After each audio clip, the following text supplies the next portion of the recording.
Om Namo Bhagavate Narasimhaya.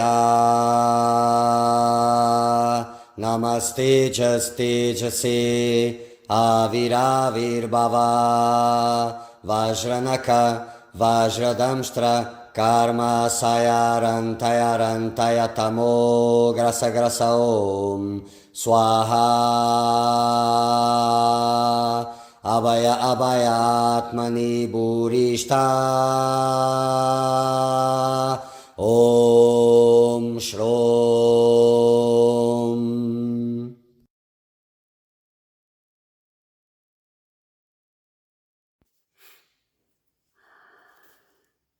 Moving on, Essen Gospel of Peace.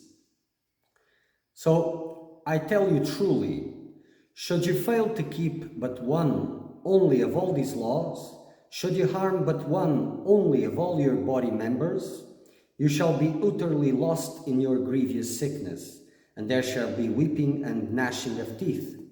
I tell you, unless you follow the laws of your mother, you can in no wise escape death.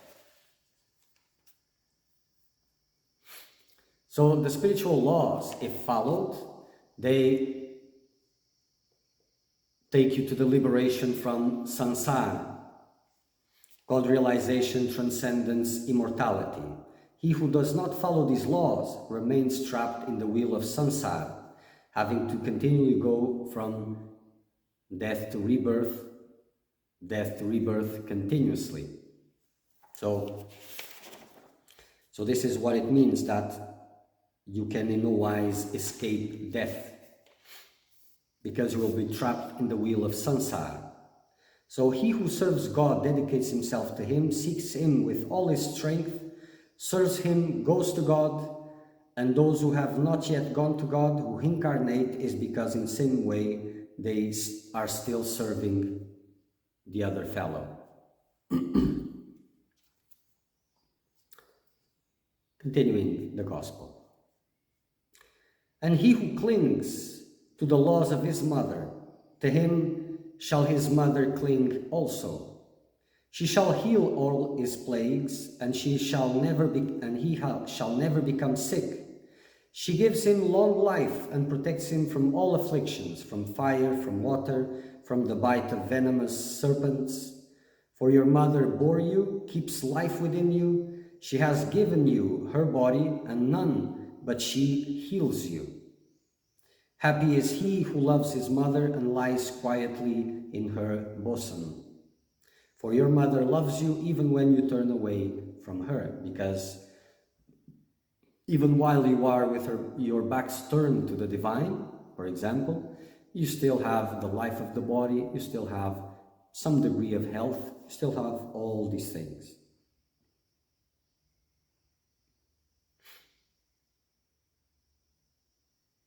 But in a sense, she is always waiting for you to return, to regain your senses.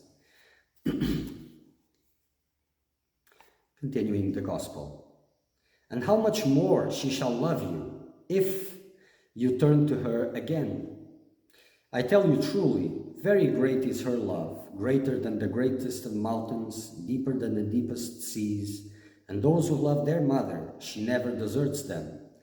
As the hen protects her chickens, as the lioness her cubs, as the mother her newborn baby, so does the earthly mother protects the Son of Man from all danger, from all evils. For those who think they have strayed too far from the path and that there is no turning back, this is a comment, that they have sinned too much and cannot be worthy of God. No, that is not the case. And this I put here because it's very important, and many times people are plagued by this, especially if they have demons, because demons will insert these thoughts. But it doesn't matter if the person has a strong sense of morality and has broken some of these laws, the person will have the sense that she is not worthy anymore and she can never return to God. But it's not the case. But returning to the mother means repenting deeply. Return to respecting her laws and turning to the spiritual path, to God, to fulfill your soul purpose, God's purpose. Because there's a difference in repenting some actions and understanding what's the meaning of those actions. Because a person with a worldly life, which is a life dedicated to realizing desires and things like that, has their back turned to God, even if they are consulting God once in a while, saying they are religious, but they are not seeking God directly. They ask God for help so that He can help them in their lives, but their lives are not for God. So, and sometimes when these people commit sins, they regret those actions. More or less, they regret the fruits of those actions. But regretting the fruits of those actions doesn't mean that they are turning themselves now to God and turning to dedicate their lives to achieve God realization. It's not synonymous, one and the other. But here it is clear that this repent is about turning yourself exclusively into the path of God realization. So this is what it means, turning to your mother.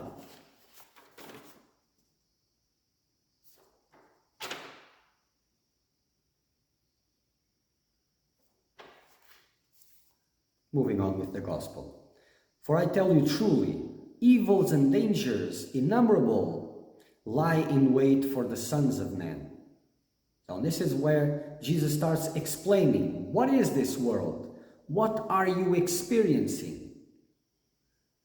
Beelzebub, which is the prince of all devils, which is another name for, I think, not sure because probably there's many.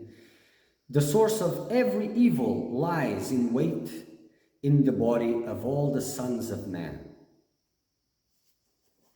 He is death, the lord of every plague, and taking upon him a pleasing raiment, he tempts and entices the sons of men. So first, okay, let me go through the notes.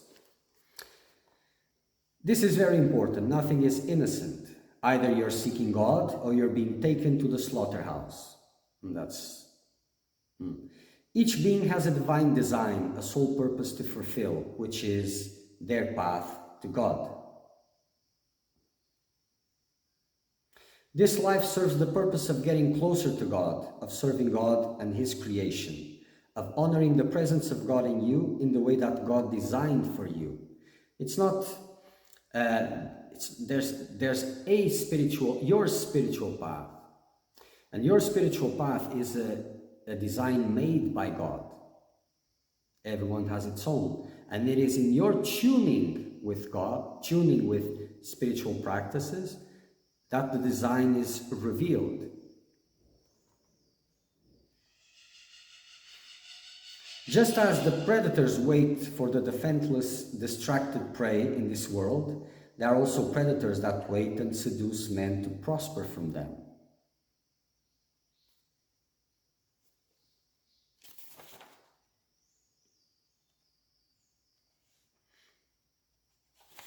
So I go back a little bit for just saying this. Evils and dangers innumerable lie in wait for the sons of men. So there's nothing innocent, and you think you go about in your life and that's it, and you do whatever you want. But life is a little bit more complex than that. At the microcosmic level, there's predators all over, bacteria, viruses, a lot of things. And a little bigger, there's bugs and things that come and whatever, and mosquitoes and whatever, a lot of things. Energetic level, also astral plane, also. There's a lot of predators out there. Like in the physical world, you have many bad people waiting to do some bad things, according to your perspective. Theirs is obviously probably different. There are also a lot of beings that are waiting to have a chance to go into you. Like the lion waits for, or a predator waits for the cub to stray from the mother's protection to attack and to eat. So also these beings are there all the time waiting or creating opportunities to have access to you.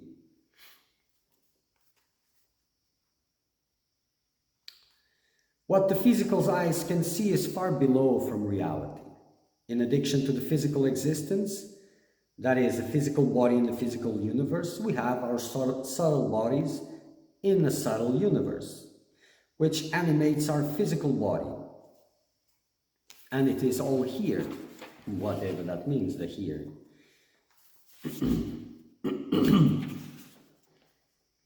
In these worlds that some know as the astral plane, that our physical eyes cannot see, like the physical plane, there are many beings, good and bad. Similarly, the physical plane, there are also predators in these astral planes. Many types, different types. Or in the reality, they are the predators. In this case, it's when they're influencing the predators of the physical universe. There are all types of predators, countless dark entities, wandering souls, all types of demons around you, without you seeing them, without you seeing them, they are intelligent and organized and conscious, a conscious movement that feeds on suffering and waits for the opportunity to catch you with the various purposes depending on the demons and their agendas. And the opportunity is your level of sins. As you are sinning, you are opening the doors for them and they are getting closer. So, the various agendas. Food, they feed on suffering. So they will generate suffering, they will make you suffer, or they will create suffer around you, or both. Whatever is best, suitable. They use you as a vehicle to enjoy addictions in case of disembodied beings that suffered addictions. So these are disturbed beings that they are afflicted, they need a lot of intense things, like people get to that situation here in the world, into a lot of addictions, and they suffer with that. When they die, when the physical body dies, they continue under the same addiction and need to satisfy that through the living. And using your body for purposes other than those that usually have to do with increasing their populations through a conscious movement of demonizing people. And not just saying bad things about the person, it's really demonizing the person. People imagine that this life is about surviving or living a mundane, a worldly life, and that it is a choice to follow a spiritual path and not a purpose, much less a necessity. And if it doesn't work out, just go back to worldly life. Whoever turns his back on God moves forward towards the demons. And it is one of the greatest offenses to God, which gives them immediate access to you. So when you are clearly, so you go into the spiritual path, and then you let go and you go back to your life. After you have known that there is a spiritual path, there is a path towards God, that is the sole purpose, all of that, then you turn your back on that, that is an offense. And an offense is much more serious than a sin, and it gives access to the demons.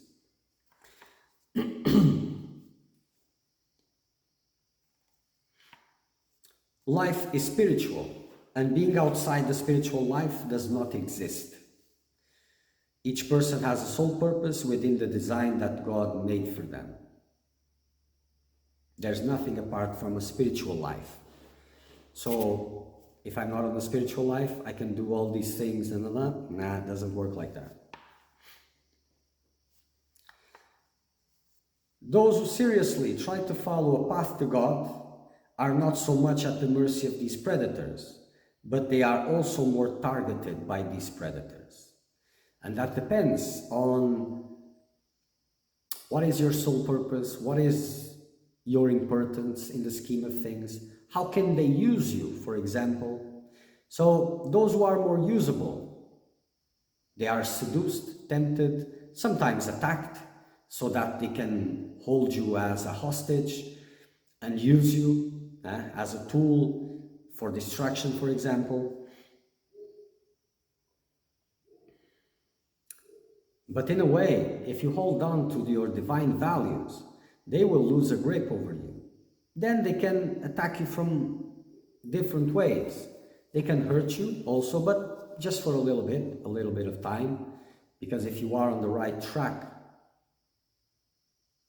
and you're filling yourself with devotion, they will not be able to reach you too much.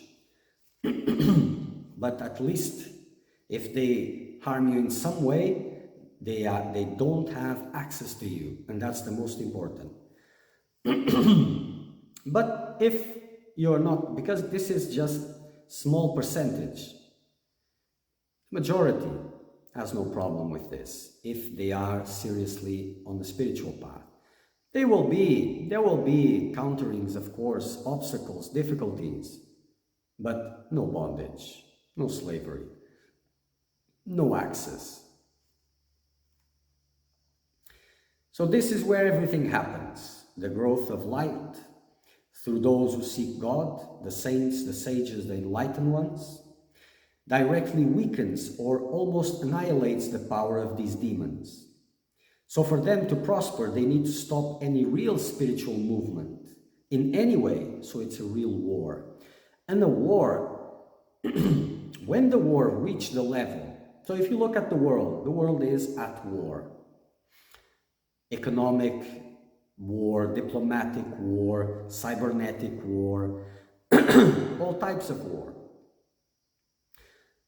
And all this happens before the actual physical conflict. When it gets to physical conflict, for example, a lot of it, information war, a lot of things have happened prior. So it is the same with these beings. Right? So for them to stop the spiritual movements, the fire of spirituality, because this is what they fear,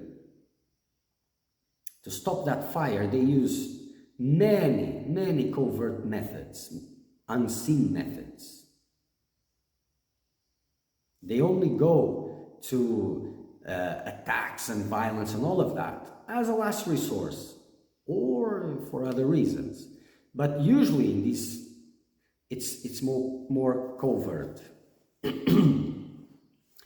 So invariably, the scriptures talk about wars because that's really how it is.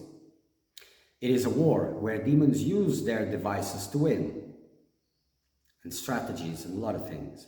Normally through seducing, deceiving, creating conflicts, distorting, or defiling spiritual movements. In a true conspiracy, in a plot in which human life is very short compared to the duration of these demons. So sometimes people speak about the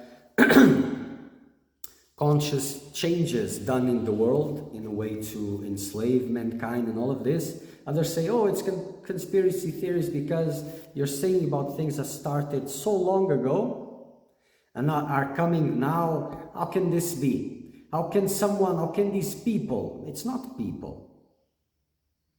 It has been being built up from a long time. We're the chickens. The farmer outlives the chickens for a long time. The chickens die, get born, die and get born, and the farmer is still there, and they are their property. So whatever these beings are doing, our lifespan is very short compared to that. We're just getting reborn in the chicken house again and again and again and again. And it's like the first time, oh, nothing happened prior. There was no one here because everybody has my age. So how could this started a few centuries ago? What is a century? So everything is planned and not by chance. The decline in the moral values of society as a whole, the growing temptations, the values that are made available, nothing is left to chance. Temptation is key because they cannot violate your free will. Sometimes they do a little bit, but most of times they have to conform to this. But they are demons, but only in last case they try to do this. But there's consequences, of course. In this way, they create all kinds of situations that border on almost forcing you to circumvent the law, to get you, who for them are a potential slave to be possessed through direct or indirect contamination, and progress to complete use of the body as an instrument or as food. For this to be possible, they need your authorization. They need you to give them rights over you. And this is what happens through sin. The exercise of sin gives the demons rights over you. Hence the temptation to lead you to sin. So they tempt you so that you give them rights to go after you. Because sinning, you are turning your backs on God and the divine laws. So you are coming closer to the demons. There's no space between them, that you can be there without either one or the other. And the more you sin, the more you give rights to the demons until you are in their hands. It's not immediate. It's a long process, depending on the sins, of course. Okay, it's not immediate. Repeating myself, must conform to the notes. Everything influence, the repetition, duration, the context of the sins, everything has an influence in the gravity of it. As if each sin were weakening the invisible barrier that doesn't allow demons to enter, until it finally breaks, creating a passage.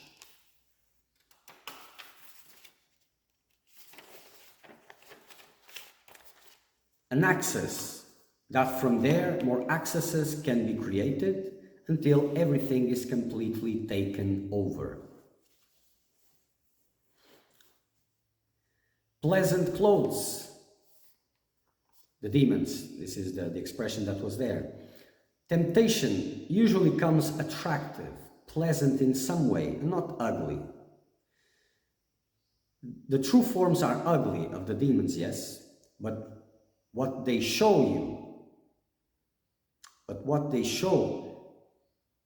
it's not ugly. Usually it's beautiful beings, light beings, divine scenarians, all to deceive you. Many think they are seeing light beings, but it's not. It's like a movie when you have a scenario created that seems like a universe or something like that, or a city, and just a few boards. It's more or less the same.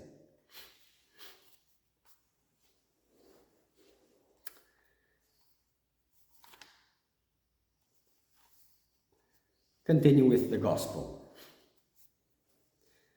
Riches does he promise, and power, and splendid palaces, and garments of gold and silver, and a multitude of servants. All these he promises, renown and glory, fornication and lustfulness, gluttony and wine drinking, riotous living and slothfulness and idle days.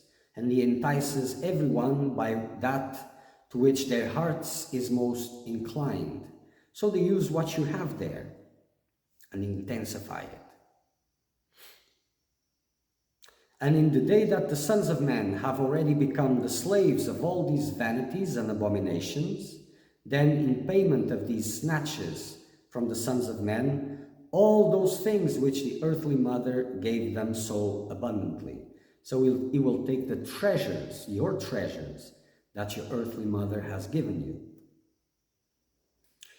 So, a few notes again. Temptations to sin, to opens the door to demons. So they tempt you because it's like you have to go to them. You have to go to their world. They cannot go into you as you are under divine protection. As you sin You are giving away your divine protection, coming closer to them, and leaving your protection behind. All these things mentioned above are some type of corruption which opens the doors to demons. So what Jesus was saying, these promises of renown, glory, palaces, power, fame, name, all of this, slothfulness, idle days, fornication, lustfulness, gluttony, drinking wine, drugs, and all of these things. These are all door openers for demons. Then when we get to that part in the end, I will go through the sins.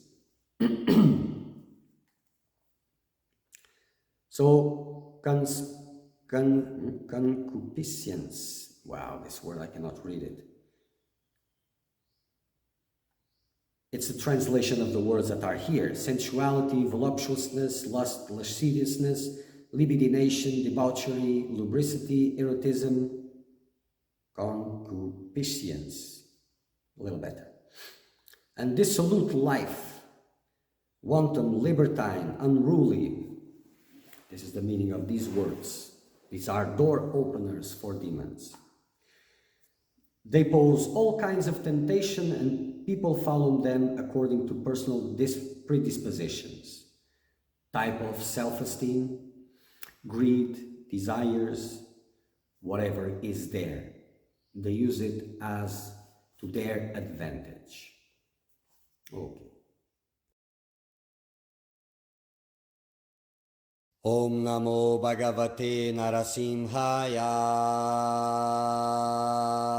Namaste Tejase Aviravir Bhava Vajranaka Vajradamstra Karma Sayarantaya Tamo Grasa Grasa Om Swaha